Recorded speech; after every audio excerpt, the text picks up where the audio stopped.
위로와 보호하심을 경험하고 싶으십니까? 그렇다면 과연 그러한 은혜는 누가 깊이 경험해 갈 수 있을까요? 이러한 하나님의 위로와 보호하심은요, 하나님의 뜻과 사명을 따라 살아가는 사람에게 주어집니다.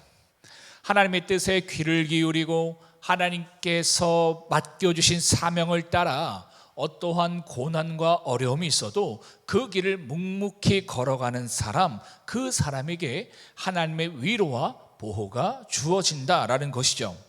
하지만 우리가 현실에서 보는 모습은 어떻습니까? 하나님을 믿는다고 하면서도요, 정작 하나님의 위로와 보호하심을 경험하지 못하는 사람들이 의외로 꽤 많습니다.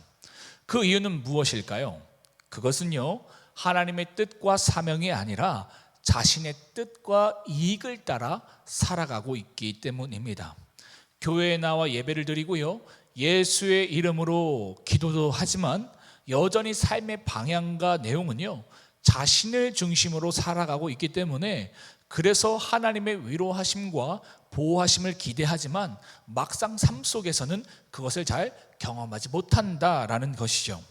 오늘 본문에서도요, 바로 그러한 사람들이 등장합니다. 대표적으로요, 아나니아라는 인물이 등장하고 있어요. 그는 여러분 누구였습니까? 대제사장이었습니다. 여러분, 대제사장은 어떤 사람입니까? 어떤 일을 하는 사람이에요? 여러 가지 일을 하지만 가장 중요한 일이 뭐냐면 율법을 지키는 사람입니다. 율법을 수호하는 사람이에요. 그런데 그가요, 이전의 말씀처럼 사람들을 시켜서 바울의 입을 치라고 명령합니다. 이러한 지시는요, 명백히 율법을 어기는 지시였어요. 왜냐하면 율법에서는요, 사람의 죄가 증명되기 전까지는 그 어떤 형벌도 주어서는 안 된다라고 명시되어 있기 때문입니다. 그런데 율법을 지켜야 할 이 대제사장이요, 지금 율법을 어기고 있는 겁니다. 왜입니까? 바울이 전하는 그 복음이 자신의 자리와 이익에 위협이 되기 때문입니다. 뿐만 아니라 그는요, 바울을 암살하려는 음모에 동참했습니다.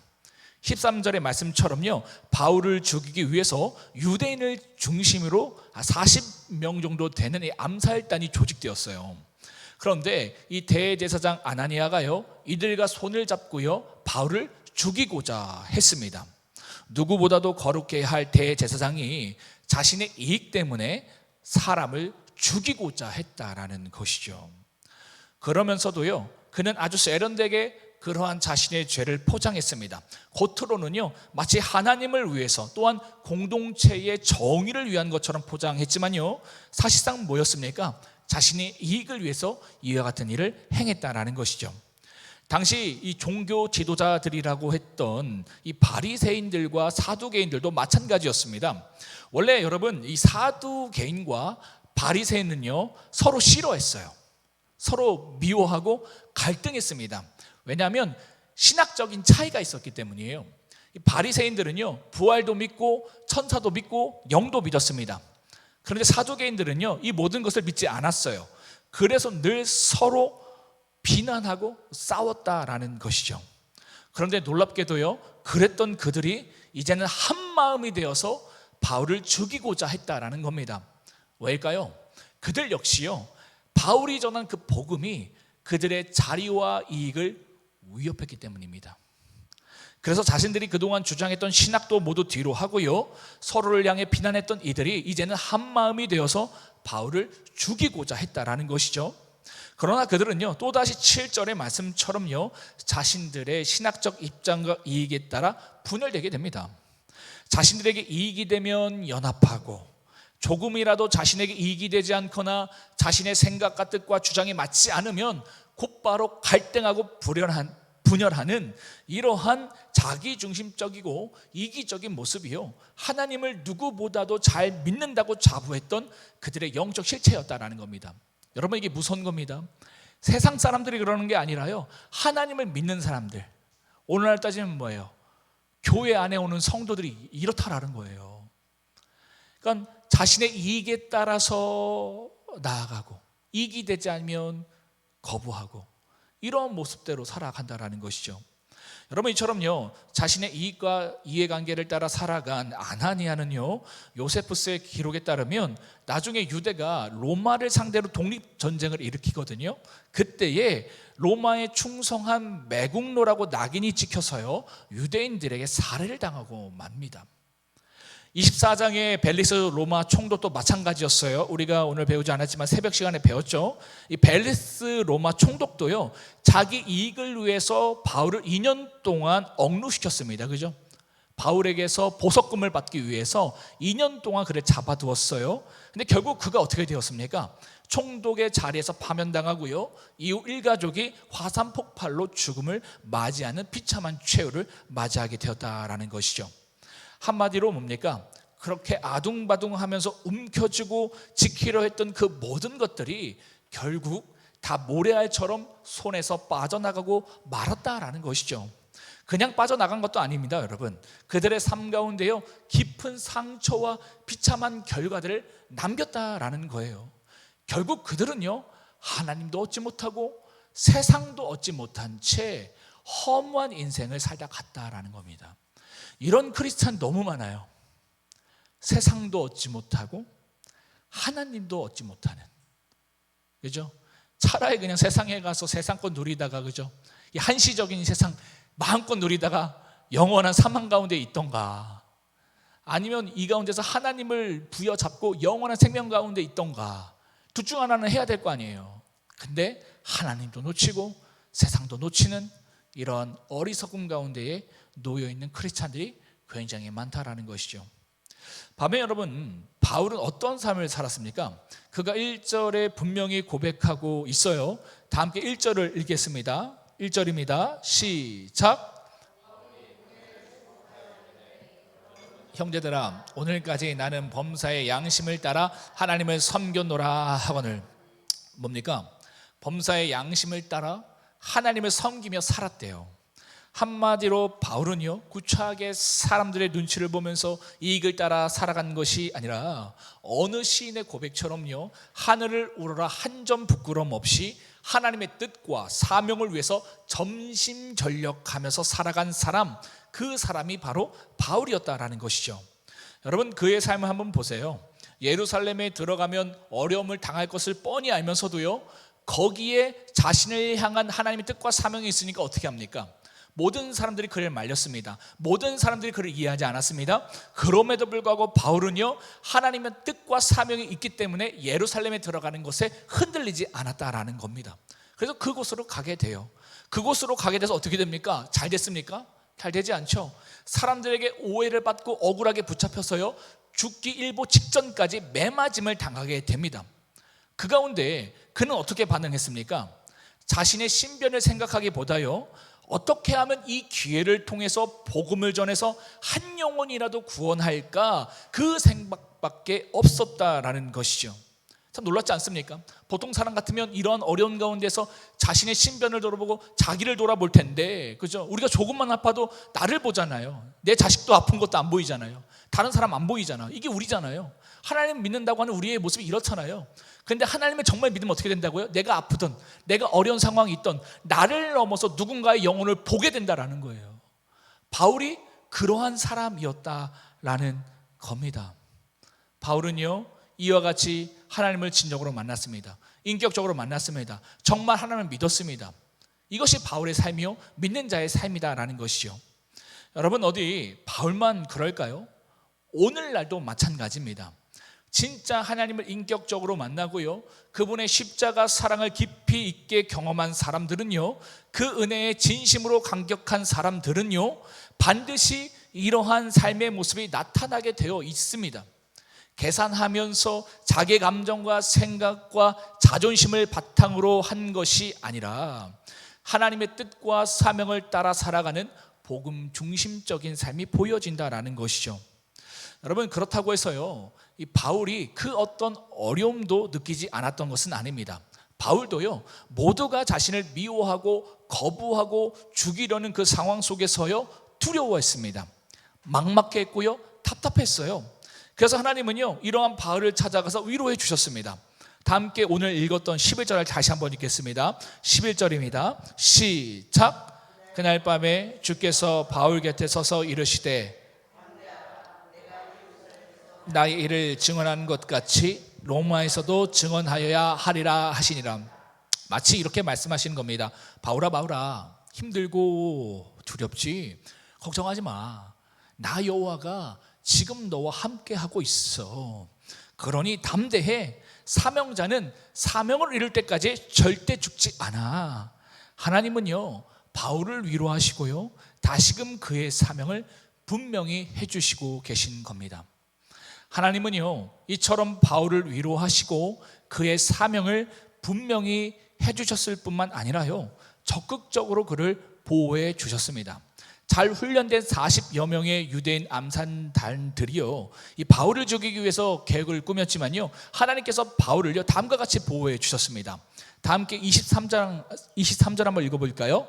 23절입니다 시작. 백부장 둘을 불러 이르되 밤 제3시에 가이사라까지 갈 보병 200명과 기병 70명과 창병 200명을 준비하라 하고. 아멘. 여러분 이게 무슨 말입니까? 당시 최고의 군대라고 할 수 있는 그 로마 군대, 그것도 무려 470명에 이르는 로마 병사들이요 바울의 털끝 하나도 건들지 못하도록 그를 호위하도록 하나님께서 하셨다라는 것이죠. 사랑하는 성도 여러분, 이처럼 늘 하나님의 위로를 경험하고요 하나님의 보호하심을 경험하는 삶, 이것이 믿음으로 하나님의 뜻과 사명을 따라 살아가는 삶의 내용입니다. 여러분은요 이러한 하나님의 위로와 보호하심을 삶 속에서 경험해 보셨습니까? 또 경험하고 계십니까? 다 경험하셨을 거라고 생각합니다. 저도요 경험한 적이 참 많은 것 같아요. 제 얘기를 해드려서 참 죄송한데 제가 목회를 하겠다고 마음 먹고 딱 2번 목회를 그만둬야겠다 생각을 한 적이 있어요. 첫 번째는 군대 가서 그만둘 생각을 했었고, 두 번째는 아이러니하게 신학교를 들어가서 그만둬야겠다 생각을 했습니다. 군대 때 일인데 제가 이제 군대 가서 저희 중대장님이 너무 괴롭히는 거예요. 저를 너무 힘들게 괴롭히는 거예요. 제가 이제 장교로 들어갔는데 저희 중대장님이 너무 저를 괴롭혀서 심지어 저를 탈영 신고할 정도로 그토록 저를 미워하셨어요. 너무 힘들었습니다. 그래서 그것도 힘들고 또 뭐 하나님의 뜻대로 살아가려고 하다 보니까 중대장님이랑 부딪히는 거거든요. 중대장님이 자꾸 이거 하라 그러는데 그거 아닙니다 이렇게 얘기하니까 계속 안 되는 거예요. 그래서 너무 힘들어서 제가 목회를 하면 안 되겠다. 제대하면 이제 신학교를 들어가야 되는데 내가 들어가면 안 되겠다 이렇게 생각을 하고 있었어요. 그러던 와중에 가평에 지금 필그림 하우스 있는 데 있잖아요. 거기가 제 이 작전 그 지역이었거든요. 그곳에서 이제 진지공사라는 것을 이제 막 하고 있었어요. 근데 거기에 원래 목사님이 주일날 오셔서 예배를 드려주신 적이 하나도 없었어요. 근데 처음으로 제가 갔을 때에 어떤 목사님이 갑자기 그 지역으로 파견을 오셨어요. 근데 제가 그때 너무나 내가 부족하고 목회를 그만해야겠다 이렇게 생각을 하고 있는데 이분이 예배를 드려주시는 거예요. 생각지도 못하게. 근데 그때 말씀이 뭐였냐면 이 법궤에 대해서 말씀을 주셨어요.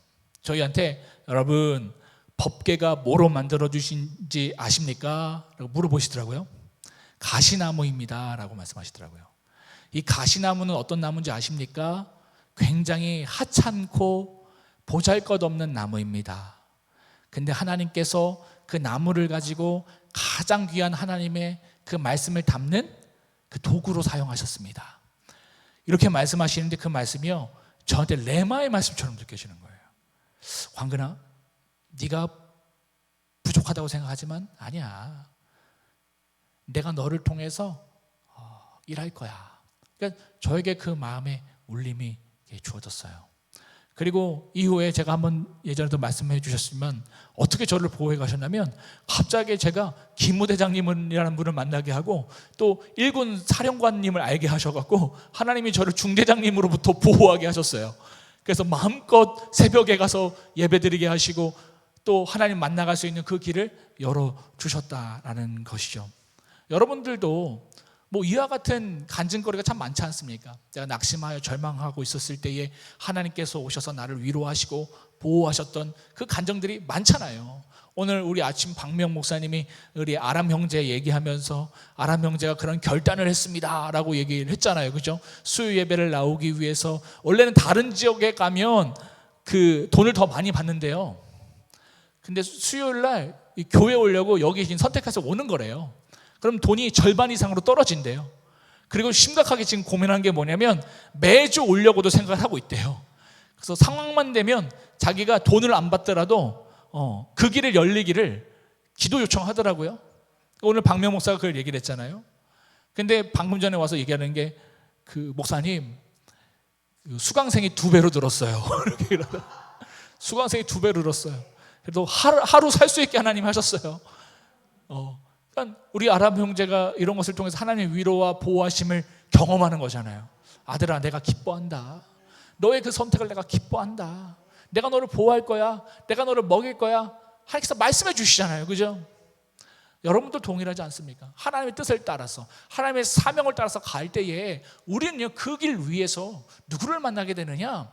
하나님의 위로를 만나게 되고요, 하나님의 도우심을 만나게 된다라는 것이죠.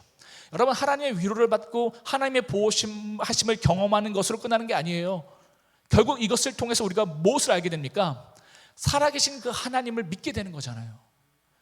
이게 더 큰 거예요, 여러분. 하나님을 알아가는 거예요. 좋으신 그 하나님.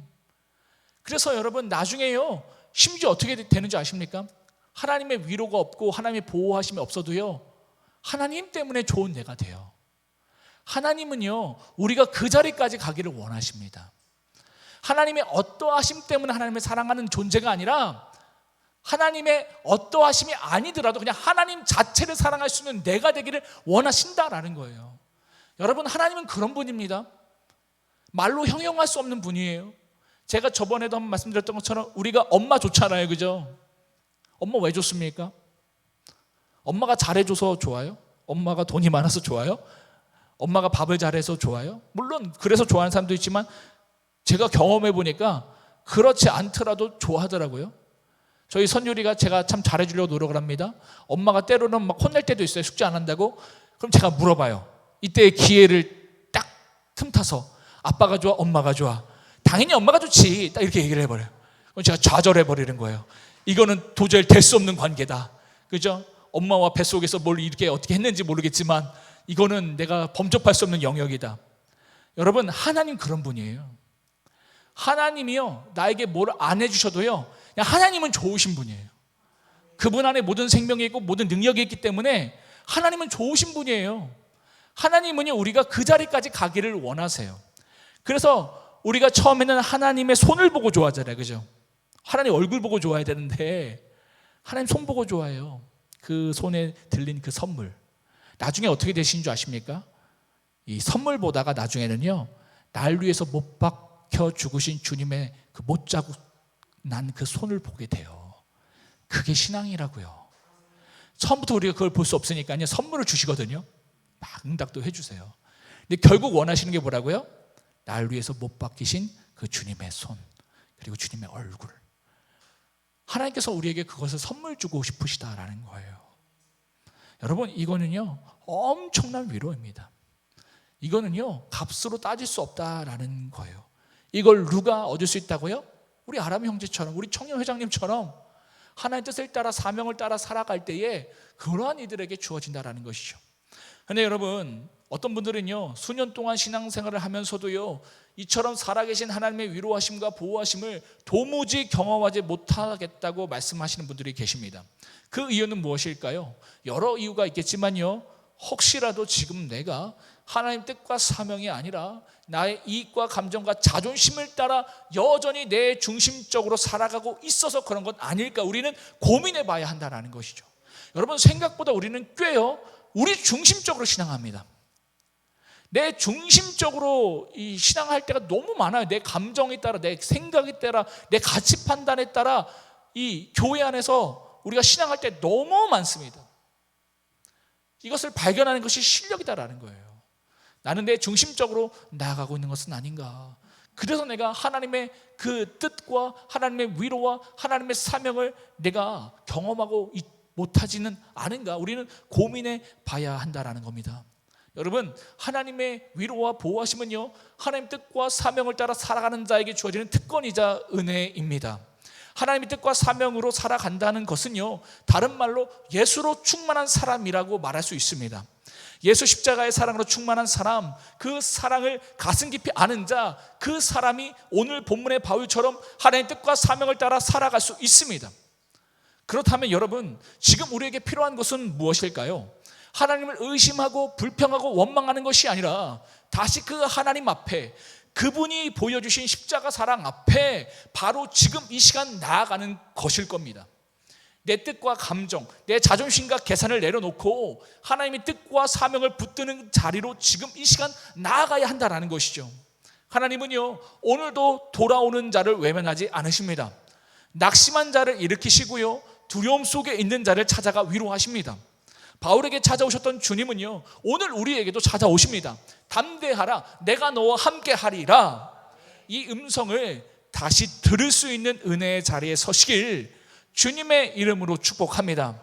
여러분, 우리 모두가 다시금 예수로 충만해지기를 간절히 소망합니다. 주님의 사랑으로 충만해지기를 소망합니다. 그래서 주님의 손, 그 들린 선물이 아니라 날 위해서 못 박혀 죽으신 그 주님의 못자각 난 그 손을 보기를 소망합니다.